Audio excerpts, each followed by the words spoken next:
Welcome to PhDnD on YouTube. We're going to do just a little bit of an update with what I've been up to, and you call it a channel update, whatever you want, and what's been going on in the community. So, first off, these nicely placed products here are some of the new things that I've recently acquired. I'm just going to quickly go over what I've got, why I've gotten it, and what I'm going to do with it. So, first of all,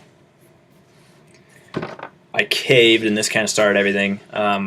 As you all know, I'm big on 4th edition D&D, and I finally decided to just spend the money and get a box set, which is called Madness at Gardmore Abbey. Now, this one has the 4th edition version of the Deck of Many Things included in it, and we can do just a quick unboxing here of what all comes with it, so that if any of you are interested, you know. This is not so much a review because I have not looked over this one yet in detail, the adventure anyways. So, you actually get four books. Let's go over it. So, book 1, Madness at Gardmore Abbey, and it's over Gardmore Abbey. Books 2, Enemies and Allies. It's a little bit thinner of a book. And then 2 pretty thin books. Books 3 and 4 are going to have Encounters Part 1, Encounters Part 2. So all of your encounters for that module. Lately I've been very interested in running modules more than anything, just because I ran a lot of stuff that I came up with, and I love that. I love world building. Everyone out there knows that. It's nice to get a break from that once in a while and just lean back on a setting that's already finished, and it's fun to play modules. I think it's like reading a book. Why do you read a book? Because it's interesting, the story's interesting, and a professional who does this for a living made these. That doesn't mean all of them are good, but same thing for everyone. You don't think every book is good either. So far I've liked what I've seen within these. So you get the 4 books, you get... This will go a little bit quicker, I promise, for the other ones.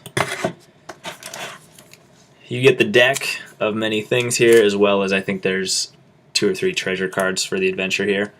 I've used this in my other campaign, but I had to just print them off the internet because I didn't quite have this yet. So you get that, which is part of Madness at Gardmore Abbey. You get this 2-sided sheet of, tokens with, monsters, characters, other effects, which could be great if you are using miniatures. And then you get some punch outs here for dungeon tiles, different sides there, parts of the adventure. And you get 2 battle maps. I won't unfold those. They're double-sided, I think, like all of the Wizards battle maps are. So you get 4 maps there. So that's Madness at Gardmore Abbey. That's the one that I caved on. And when I bought that, I really decided, I'm going to start running something in the Nenter Vale, which is sort of that Points of Light beginning setting for 4th edition they came up with. And it's just a small vale with a couple of cities. It's a great setting because it's simple, it's small, it's a great starting setting for anything to really get going. So I really started to look more into that. I used that at the beginning of our long-running campaign in 4th edition, and put that as part of our game world, and that was fun. But I'm thinking about just running some heroic tier stuff through the Nenter Vale. And if you follow me on Facebook, just PhDnD on Facebook, you'll note that I put out a call to players. I want to run something for players through there online, and I'm going to end up doing that. We've got a couple groups of players, actually. There was enough interest, so there's a couple groups. So if you haven't heard from me, you will. And for those that have heard from me, as soon as we get all the responses from everyone and the confirmation that they actually want to play, and we're just doing that through email, then we will get that started and going. That may or may not be broadcast on the channel. It's just going to depend on what everyone wants and whether we use Skype or Hangouts.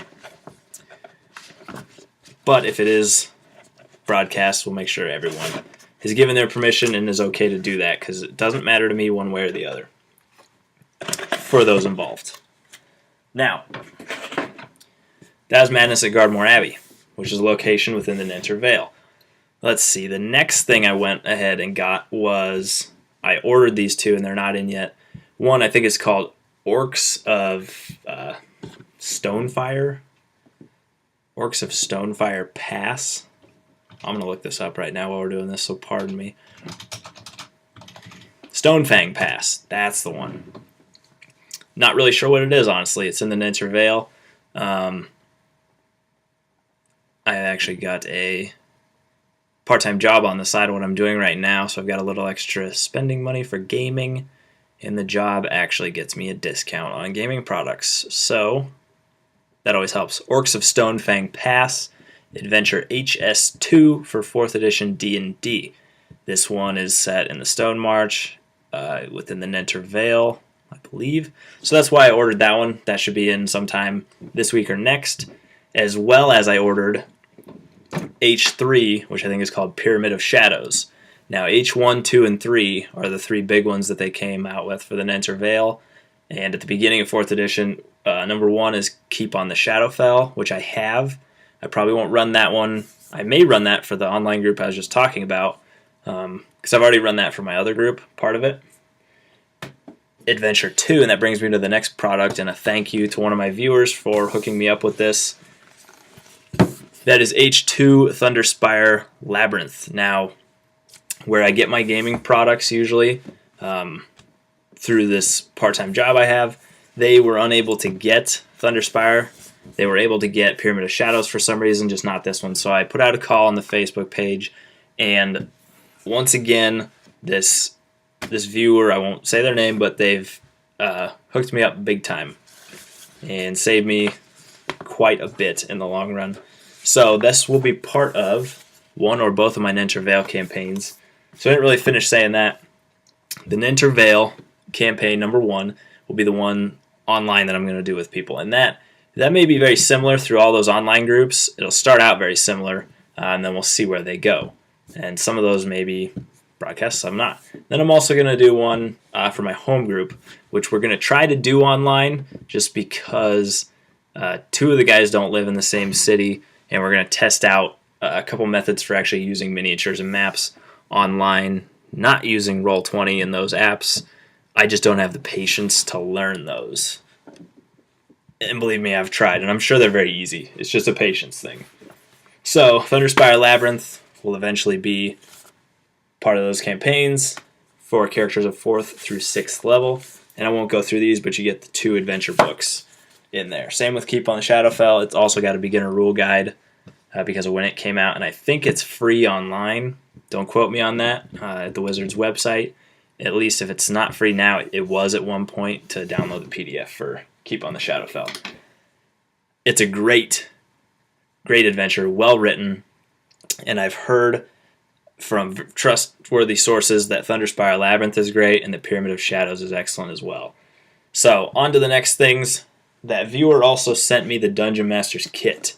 Now, this one's huge. This one is hard to find new, and it's very expensive to actually buy it from someone new. Even on Amazon, if you look, sometimes you'll see new box sets of this go for like $150, and I didn't quite want to pay that. But this viewer, when I put out, hey, I'm willing to buy these products, he put out that he had one, as well as that Thunderspire. So he went ahead and sent that as well. So this is the Dungeon Master's Kit. There we go. And just so you get a quick idea what's in here, you get the Dungeon Master's book. Now this is that D&D Essentials for 4th edition. I won't go into how that's different right now. But it had 2 things that I really wanted. And these were two more adventures set in the Ninter Vale. Reavers of Harkenwold, however you want to say it. Part 1 and Part 2. Part 1 is the Iron Circle, and Part 2 is the Die is Cast. These are 2 adventures set in that setting that I really want to work with. So those are in there. And just like new, hasn't even been opened yet. These are some gaming tiles, it looks like, and some tokens you can punch out. And then there's also a 4th edition Dungeon Master screen in there. So that was unbelievable. Thank you to the viewer that was able to hook me up with that one. That one was very hard to find. That Thunderspire one, I think you could get on Amazon or on some other websites, but you did have to go through third parties again, and you had to, in some cases, pay quite a bit more for those. So that's the Dungeon Master's kit that I got. Now tonight, I went overboard. Like I said, I'm not abusing, but taking advantage of the discount I get because we're going to be using these things. And so the internet led me to the Dungeons & Dragons starter set, this red box one for 4th edition. Not because I need the starter set things again, but because of some of the adventures that actually come in it. This one has more set in the Nenter Vale. You get the player's book right there, and then you get the Dungeon Master's book right here. Now, they have adventures in them. The player's book has a solo adventure that teaches you how to play as you do it. And then the next one picks up right after that. I think it's called The Twisting Halls, which is a very good starting one, which I'm going to use with some friends around here. And it can transition very easily into the ones that come in the Dungeon Master's kit, the Reavers of Harkenwald. But again, a lot of these purchases, a lot of these sets that I've gotten, the big thing I wanted was the adventures in them.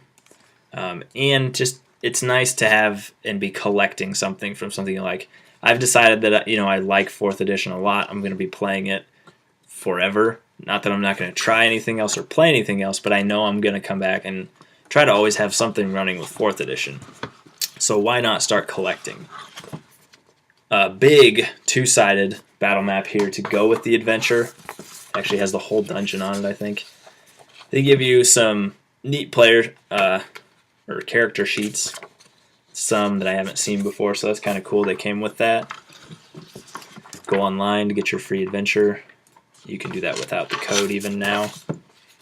That gives you the Ghost Tower of the Witchlight Fens adventure, which is a solo adventure set in the Nenter Vale. I downloaded it and went through it just to familiarize myself with that area, and it's kind of fun. It's pretty short. This one also comes with power cards, which I don't typically use. And then again, more punch-out tokens. It also came with a nice set, a 6 set. You don't get the percentile of black dice. So 6 of those in the set. So that is those are the recent purchases that I've made. And just what I've been up to on my own. But I will be running, like I said, at least some online games, 1 or 2. Hopefully we can get the players to respond and confirm. But 1 or 2 set in the Nenter Vale with viewers, some other friends in the YouTube community. And then hopefully I can get the game going with local friends, like I said, online. Maybe we can film that. I'll talk to them and see if we can't post something.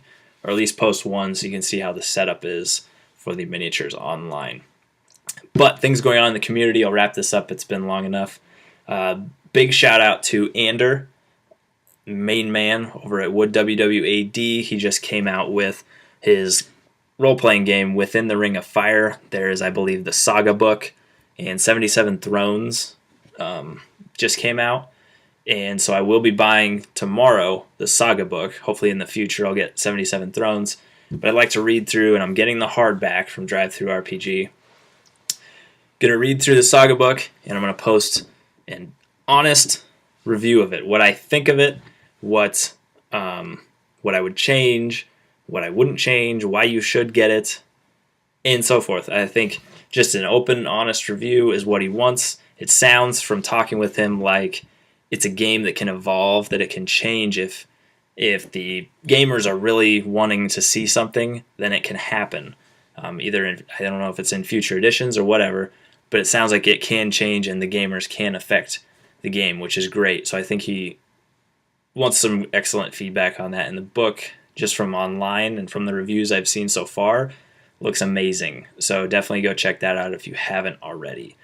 So yeah, look forward in the near future to a Within the Ring of Fire, the Saga book review, and just a look at that.